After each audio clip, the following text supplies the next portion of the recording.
everyone, welcome back to FD Community Live Show, where we interview all types of artists and creatives in one show. We're here with Jenn Ma. Say hi to everyone, Jen. Hi. So why don't you tell us about your dance journey? How did it all start? I guess it all started from, well, I guess my mother took me to ballet when I was a little girl. I hated it. Oh, really? Back then. Yeah, I really hated ballet. I just didn't want anything to do with it. Yeah. I thought it was boring, and I wish I loved it now because ballet is integral to my training. So I quit ballet after a few years, and I didn't really dance. Instead, I fell in love with the violin, and I just started doing. Really? Yeah, I played the violin for. No way. Well, I played the violin like pretty much every day for 12 years. Yeah. So that took up most of my sort of middle school to high school years, like lower school, middle school, high school. But then in high school, I went to watch our high school's dance production. It was Romeo and Juliet. It was like a modern Romeo and Juliet, and I just fell in love with it again. Like I loved how it made me feel as a viewer. Yeah. And then so I started taking dance classes in school. I just pretty much participated in anything dance related I could do. I went into audition for the dance production. I did extracurricular dancing outside. Like I would make my mom like take me to classes again. I wanted to do hip hop, jazz, ballet. I wanted to do everything, do contemporary, and then in high school, interest really developed, and it was a big part of, I think, of my development as a person in terms of my values. It shaped my values, and it shaped how I managed my time, my days, and like how I prioritized my life. And at the end of high school, it became something as important to me as learning English and learning history and learning science. Yeah. So pretty much it was your lifestyle. It was my rather than lifestyle. Just a dance is your life. Yeah. And in all my free periods, I would go to dance class. I wouldn't. Sometimes I would go hang out with my friends, but most of the times, like I ended up being able to dance every day for the last 2 years in high school, and I quit the orchestra. No more violin. That's okay. Yeah. And then after I moved to Melbourne, I went to the University of Melbourne. I studied Bachelor of Commerce, but throughout those uni years, I would still dance after uni, after work. And it was just on my own accord. It was a hobby, but it was a very intense hobby. Yeah. It took up most of my life. Like I was dancing in an amateur dance ensemble in Melbourne Uni called Flair Dance Ensemble, where you basically get to try all sorts of dancing for like $15 a year, like that. And it was really fun because I just got to try different things out. Like I did break dancing, I did ballroom, I did commercial hip hop, jazz, and I would have the chance to create something every year, and that was really great. And and I just kept that going. And then even after I started working full time, I got a marketing job. Like after work, I'd just be taking dance classes. I don't know, like I just felt like dance couldn't just be a hobby anymore. It was like really taking over my life. I'm always thinking about it, and like it was like something that is like sort of my only outlet for how I would reflect on life or how I would reflect on what's happening in the world. And it was like, my way of expressing what like who I am and what I feel all the time. Well, I met Adam Wheeler. He's a contemporary dance artist, educator, practitioner in Melbourne. He's now currently artistic director of Tas Dance in Tasmania. And I went to take his weekly classes at Chunky Move all the time. And then, and then he told me about his full-time course that he runs at the Space. And so I went to the audition, and then I just went. I was like, I wanted to try and see if I could get into a course, and I just did it. Yeah, and at the time, as well, I guess I had a few friends that were pursuing music full time at the time. Like they were a indie hip hop group. Yeah, and they at that point in time they were also starting to be like, I want to pursue music full time, and I really looked up to them as creative people and as people, as humans, and they're just like and so I was inspired by their change, and so I felt really motivated to also just pursue what I feel passionate about. And so I got into the course, and then life just shifted from then on. Like dance stopped being a hobby, and it was something that I was working for, that it was my 9 to 5. Yeah. Do you ever feel demotivated and tired? And if you do, how do you just, do you kind of like snap yourself out of it, or what do you do to get yourself out of that? I doubt myself every day. Yeah. I'm scared every day, since I started doing dance full time, because I've got a lot to lose. Yeah.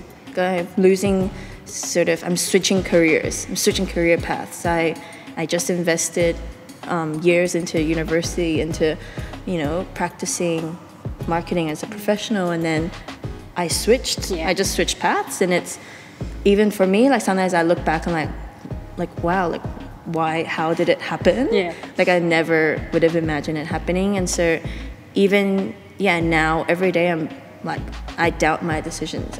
I'm scared of what's going to happen in the future, but you just kind of remember why you do it. Why you do it, why dance. I could be doing anything else, but why this? Because it's the only thing I can, not that I can do, but the only thing that I can do that matters. Yeah. And a lot of days I feel flat, or I feel like I should just give up now.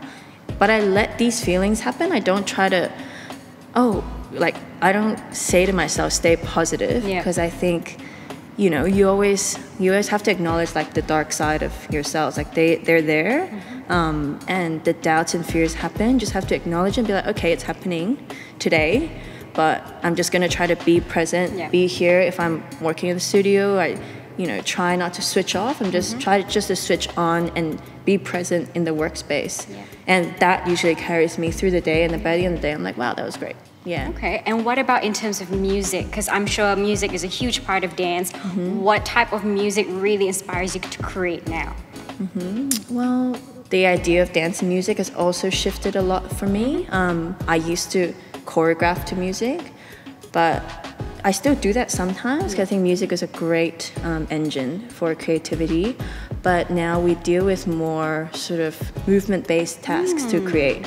So a lot of the stuff I create, you don't need music. Music might be created after, and I've worked on a few projects with a Melbourne-based artist, Matt Hall, Bluey Moon. He made a lot of music for me in the past 2 years. So I would create choreography based on movement tasks. It could be quality-based or concept-based.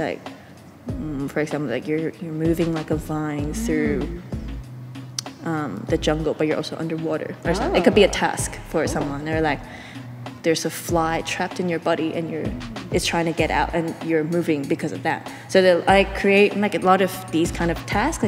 Use your imagination, and your body interprets what's happening. And then so if I create something, I would send that material to the artist, and he would make a music score based on that. I see. And so the movement comes first, and then the music comes later. And I like working that way too.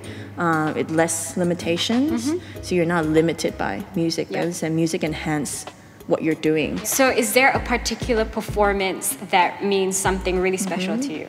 I could name 2. So I guess one is emotional significance. So in high school, I choreographed a dance. It was my first dance I've ever choreographed. And then it kept evolving. The next year for my senior performance, I performed it. And I dedicated it to my father. And then at his funeral, I performed it again. So that has a lot of emotional significance. And it's hard to delve into that side, and especially because I sort of redeveloped it throughout the years. I went back to it. It's when he passed away, I went back to the dance. I was what did it mean? What was going on in my head? And then I sort of reworked it for the funeral. And even though it wasn't a proper show, it wasn't on stage or anything, but I guess a lot of times before I perform, I always think about who to dedicate this to if they're not here. And then recently would be the show we just toured in Maturas. I did a work called Ripe by Israel Loney. Ripe, it was to sort of symbolize our journey ripening as artists and developing. And in the work I had a solo that I was slapping my body with it, and it became more intense, and then that sort of intensity became like a laugh in my body, and I started laughing hysterically running on the stage, and it became Jen's happy dance. That's what Israel called it. It's because in an improvisation we did, so his entire work came from moments in improvisations that he led, that he liked. He like, oh, I like that. Let's try to recreate what just happened. And so he did an improvisation that went with the word kiss. And then, I don't know, in the improvisation, everyone was kind of being really serious. I'm like, kisses makes you really happy, isn't it? Like your first kiss, or like, you know, as a teenage experience, you know, it's really pure. And so I just started smiling, I started laughing, I started running around the room like an idiot. Yeah. and then he was like, let's work with that. And then for months that got developed. That happened in June, and then the final show was in October, so it was like the last development. It was still developing. Even on stage, I was like always recreating the experience for myself, because it's never the same. It's not set in stone. I kind of have a score, but not really. And so that performance has been really significant to me, because I felt like it was a breakthrough for myself. I never thought I could do that on stage in front of so many people. It's really vulnerable. Like it's a human experience that sort of just bear out on stage. Yeah.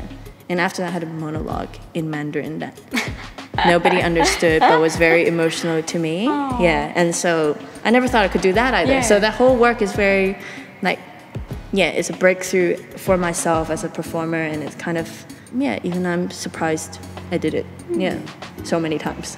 Wow. Yeah. It sounds like it's been an incredible journey so far. And I actually personally want to say that Jenn is literally the reason why I started dancing. Because when I joined the dance ensemble that she was talking about in uni, it was her class that my friend was like, oh, you should check it out. Go to. I was like, yeah, I suppose I'll check it out.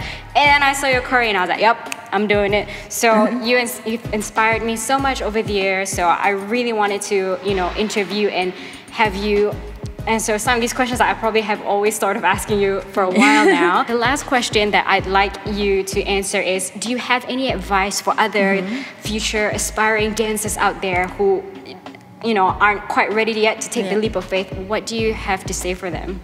So for young dancers or young children that want to do art, because it's such a sort of treacherous road to take, that I would suggest for you to just face your fears and figure out what you want. Like, it's really, even till now, I'm not sure what exactly I want, but I can see in this muggy vision of what I want my life to be like. And even that muggy vision is worth holding on to. It's not, nobody has their life planned out. Yeah.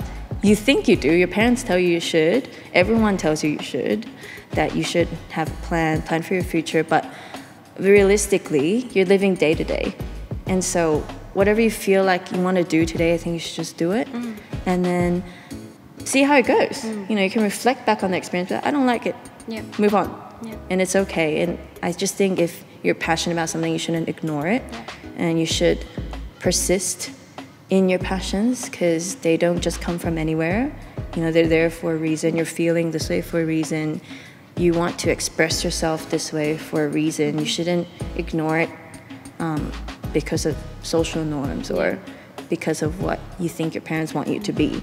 Even till now, I'm haunted by that. Yeah.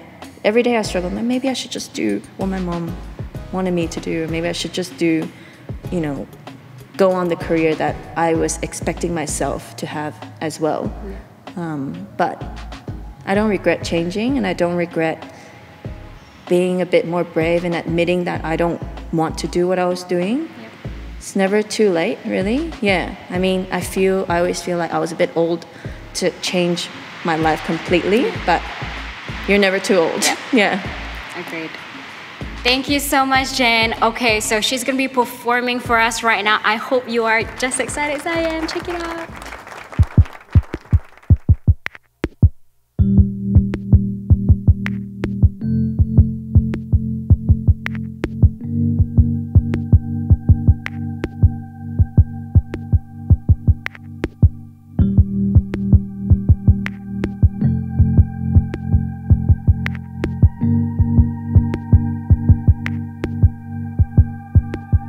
This is the borderline.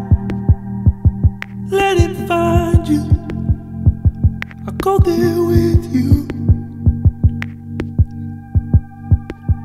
I guess it's kind of like you're losing all you had held on to. And I can hear it now, rushing over, rushing to me. You know I'm feeling like I can't undo it. Now I'm in too deep. I don't know what I was thinking or what happened over at the waterline. Oh, help me to revive. I'm alive, I'm alone. Help me to rewind. I'm alive, I'm alone. Help me to revive. I'm alive, I'm alone. Help me, help me, help me through the storm. Help me, help me, help me. Help me, help me, help me.